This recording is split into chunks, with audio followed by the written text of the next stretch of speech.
कृपा निधान मुनि ने मुझे बालक रूप श्री राम जी का ध्यान की विधि बतलाई।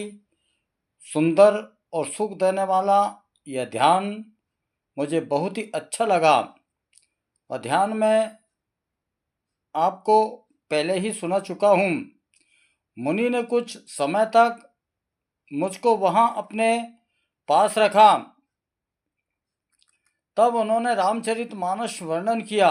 आदरपूर्वक मुझे यह कथा सुनाकर फिर मुनि मुझसे सुंदर वाणी बोले कि हे तात, यह सुंदर और गुप्त रामचरितमानस मैंने शिवजी की कृपा से पाया था। तुम्हें श्री रामचंद्र जी का निज भक्त जाना, इसी से मैंने तुमसे यह सब चरित्र विस्तार के साथ कहा है। हे तात, जिनके हृदय में श्री रामचंद्र जी की भक्ति नहीं है, उनके सामने इसे कभी मत कहना। मुनि ने मुझे बहुत प्रकार से समझाया।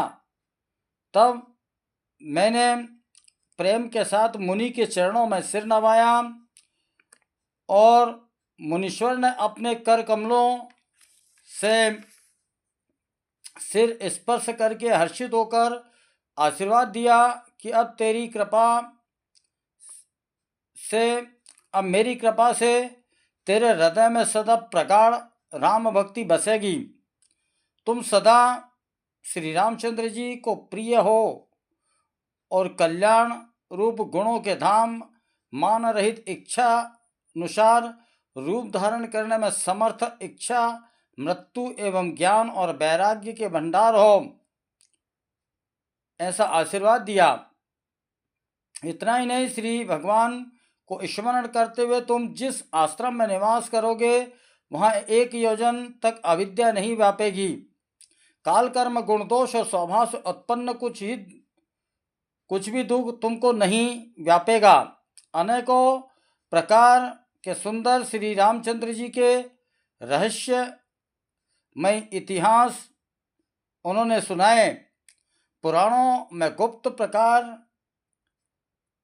और प्रकट हैं।